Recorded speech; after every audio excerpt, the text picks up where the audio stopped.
자, 여러분 반갑습니다. 부동산 길잡이 부부게이터입니다. 오늘은 여러분들께 긴급하게 알려드려야 될 중요한 이슈가 있어서 이 영상을 좀 촬영하게 됐는데요. 여러분들 혹시 최근에 부모님께 돈을 빌렸거나 빌려드린 적 있나요? 아니면 자녀에게 돈을 보내주셨나요? 또는 연인이나 지인에게 돈을 빌려주거나 돈을 받은 적이 있을까요? 자, 그렇다면 이 영상을 여러분들 끝까지 보셔야 돼요. 이 영상을 끝까지 안 보시면 나중에 국세청에서 언젠가 연락이 올 수가 있고 심지어 수천만 원의 세금을 내셔야 될 수도 있어요.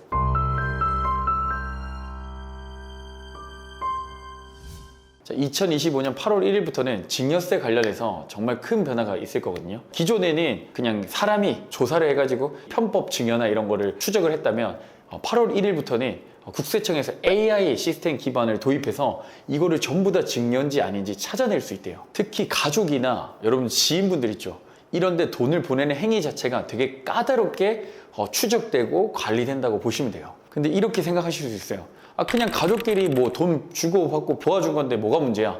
친구들끼리 뭐 그냥 돈 주고받고 한 건데 뭐가 문제야? 라고 생각하실 수 있거든요.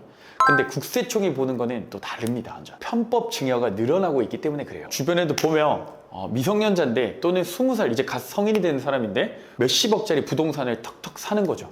그런 경우에 편법 증여 의심이 될 거고, 또 다른 사례로는 뭐 아직 사회초년생이에요. 소득 자료도 없어. 근데 슈퍼카 막 몇 억짜리 하는 차를 그냥 사버리는 거예요. 다 넘어간 거예요. 세금 안 내고.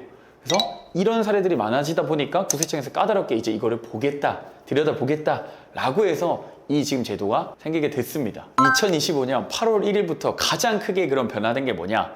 국세청에서는 AI 인공지능 시스템을 도입한다고 했죠. 기존에는 송금이 고액으로 왔다 갔다 한다고 했을 때 조사원들이 직접 보고를 하거나 또는 금융기관에서 자체적으로 국세청에 정보를 전달했었죠. 근데 이제는 그렇게 하지 않고 이 정보들이 그냥 알아서 고액 송금을 이상거래다 하면은 AI 시스템에서 그냥 그걸 기반으로 걸러내는 겁니다. 전보다 훨씬 더 많은 모수가 잡히겠죠. 그래서 예전에는 안 걸렸다면 이제는 조금만 의심되는 정황이 있으면 국세청이 그걸 바로 들여다볼 수 있는 시스템이 도입이 됐다 라는 게 가장 큰 핵심 요소라고 보시면 될 것 같습니다. 자, 그렇다면 국세청은 어떤 걸 의심스럽게 볼까요? 사례로 제가 여러분들께 좀 풀어드릴게요.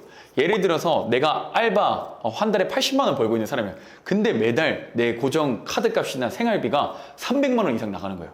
자, 그렇게 되면은 국세청에서 야, 이 사람 버는 게 80인데 어떻게 300만 원씩 매달 내? 하면은 의심스러운 거래 정황이라고 판단해서 추적이 들어갈 수가 있겠죠. 두 번째가 제일 많이 있는 사례죠. 예를 들어 연봉이 한 3천 정도밖에 안 돼. 근데 갑자기 10억짜리 집을 사는 거예요. 갑자기 많은 돈이 거기에 몰빵이 된다 했을 때는 누가 봐도 국세청에서 뭔가 의심할 수 있겠죠. 여기에 추가적으로 투자하시는 분들 중에 또 비트코인으로 큰 돈 버신 분들, 주식으로 큰 돈 번 분들이 안전자산 사기 위해서 부동산 많이 사거든요. 하이엔드 부동산이나 고가의 부동산을 사요. 그거 사면은 지금 거의 한 80, 90% 이상은 아마 거의 세무조사가 오신다고 보시면 됩니다. 그런 것들을 미리미리 자료로 증명으로 대체를 해놔야겠죠. 자, 다음은 이제 증여세 면제 한도가 또 따로 있어요. 이건 반드시 기억해야 됩니다. 이거는 10년 기준이에요. 부부간에 증여세 10년 기준으로는 면제 한도가 6억 원. 6억 원까지는 부부간에 돈을 주고받고 할 수 있다는 겁니다. 증여를 할 수 있다는 겁니다.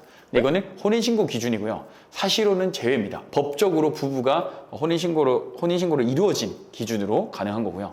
부모와 성인 자녀, 이것도 많이 아시죠? 그래서 되게 어린 나이부터 막 1세, 2세 때부터 막 돈을 미리 증여하시는 분들이 있더라고요. 그걸로 또 주식 사가지고 자산 늘려가는 그런 전략 쓰시는 분도 계신데, 이게 면제 한도가 5천만 원 정도입니다. 자녀 1인당 10년간 기준입니다. 요거 확인하시고요. 자, 그 다음에 자녀가 부모님한테 주는 것도 반대로 5천만 원입니다. 실제 부양 용도나 초과시 신고가 꼭 필수다 라는 거. 그러니까 이 이상 금액을 또 주는 것도 어쨌든 증여로 될 수가 있기 때문에, 판단될 수 있기 때문에 꼭 이 금액 한도를 10년 기준으로 잘 맞춰서 진행하시면 좋을 것 같습니다. 자, 그러면 오늘 이 영상의 핵심인 여러분들이 벌금과 가산세를 피할 수 있는 핵심 전략에 대해서 몇 가지 제가 정리를 해 드리도록 하겠습니다. 일단 첫 번째는 송금 시 이체 메모를 정확하고 명확하게 작성을 하셔야 됩니다.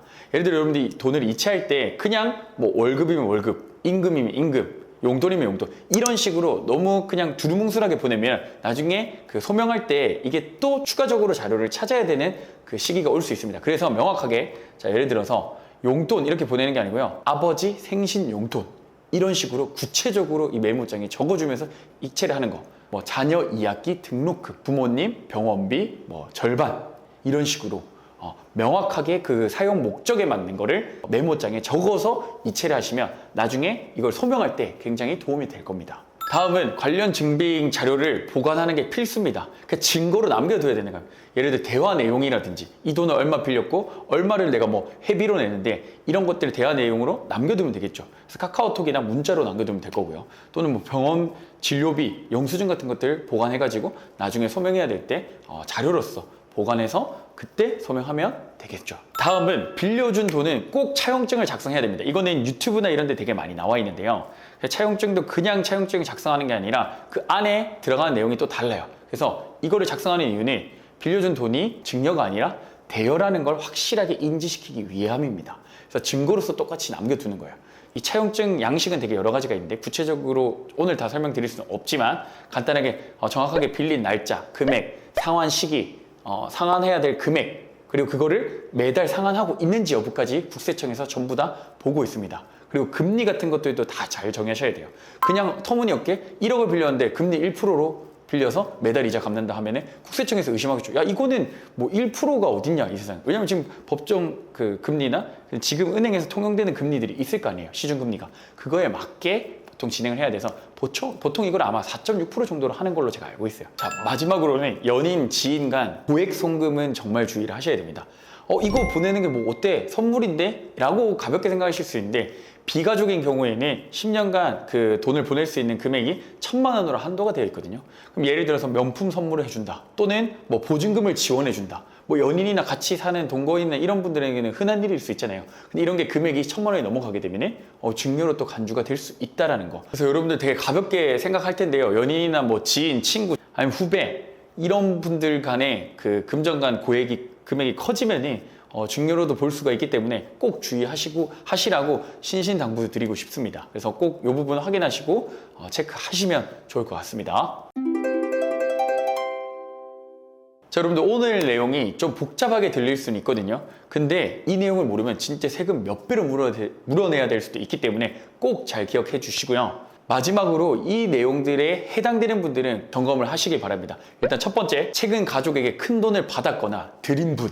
두 번째, 정기적으로 부모님께 용돈을 받거나 드리는 분들. 세 번째, 연인이나 지인과 돈 거래가 잦거나 금액 자체가 좀 크신 분들. 마지막 네 번째, 해외에서 가족의 지원을 받는 분들. 이 네 가지에 해당되는 분들이 계신다면 2025년 8월 1일부터는 정말 위험해질 수가 있거든요. 진짜 세금을 몇 배 내야 될 수도 있으니까 이런 분들은 꼭 미리미리 점검하시고 확인하셨으면 좋겠습니다. 자, 오늘 영상이 도움이 되셨다면 꼭 좋아요와 구독 부탁을 드리고요. 주변 분들에게도 많이 이 영상을 좀 공유해 주시면 좋겠습니다. 다음에 더 유용한 정보로 찾아뵐게요. 감사합니다.